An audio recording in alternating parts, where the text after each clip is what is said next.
The Pit and the Pendulum.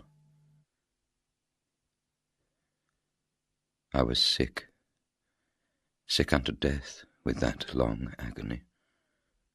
And when they at length unbound me, and I was permitted to sit, I felt that my senses were leaving me. The sentence, the dread sentence of death, was the last of distinct accentuation which reached my ears. After that, the sound of the inquisitorial voices seemed merged in one dreamy, indeterminate hum. It conveyed to my soul the idea of revolution, perhaps from its association in fancy with the burr of a mill wheel. This only for a brief period, for presently I heard no more. Yet for a while I saw, but with how terrible an exaggeration, I saw the lips of the black-robed judges. They appeared to me white, whiter than the sheet upon which I traced these words, and thin even to grotesqueness, thin with the intensity of their expression of firmness, of immovable resolution, of stern contempt of human torture. I saw that the decrees of what to me was fate were still issuing from those lips. I saw them writhe with a deadly locution. I saw them fashion the syllables of my name, and I shuddered because no sound succeeded. I saw, too, for a few moments of delirious horror, the soft and nearly imperceptible waving of the sable draperies which enwrapped the walls of the apartment. And then my vision fell upon the 7 tall candles upon the table. At first they wore the aspect of charity, and seemed white, slender angels who would save me. But then, all at once, there came a most deadly nausea over my spirit, and I felt every fibre in my frame thrill, as if I had touched the wire of a galvanic battery, while the angel forms became meaningless spectres, with heads of flame, and I saw that from them there would be no help.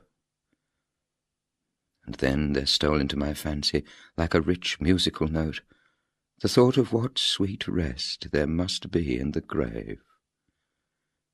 The thought came gently and stealthily, and it seemed long before it attained full appreciation, but just as my spirit came at length properly to feel and entertain it, the figures of the judges vanished, as if magically from before me. The tall candles sank into nothingness. Their flames went out utterly. The blackness of darkness supervened. All sensations appeared swallowed up in a mad, rushing descent as of the soul into Hades. Then silence, and stillness, and night were the universe. I had swooned, but still will not say that all of consciousness was lost. What of it remained I will not attempt to define, or even to describe, yet all was not lost. In the deepest slumber, no. In delirium, no. In a swoon, no. In death, no. Even in the grave, all is not lost. Else there is no immortality for man. Arousing from the most profound of slumbers, we break the gossamer web of some dream. Yet in a second afterward, so frail may that web have been, we remember not that we have dreamed. In the return to life from the swoon, there are 2 stages. First, that of the sense of mental or spiritual. Secondly, that of the sense of physical existence. It seems probable that if, upon reaching the second stage, we could recall the impressions of the first, we should find these impressions eloquent in memories of the gulf beyond. And that gulf is what? How at least shall we distinguish its shadows from those of the tomb? But if the impressions of what I have termed the first stage are not at will recalled, yet, after long interval, do they not come unbidden, while we marvel whence they come? He who has never swooned, is not he who finds strange palaces and wildly familiar faces in coals that glow?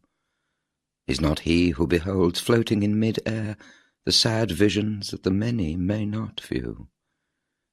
Is not he who ponders over the perfume of some novel flower? Is not he whose brain grows bewildered with the meaning of some musical cadence which has never before arrested his attention?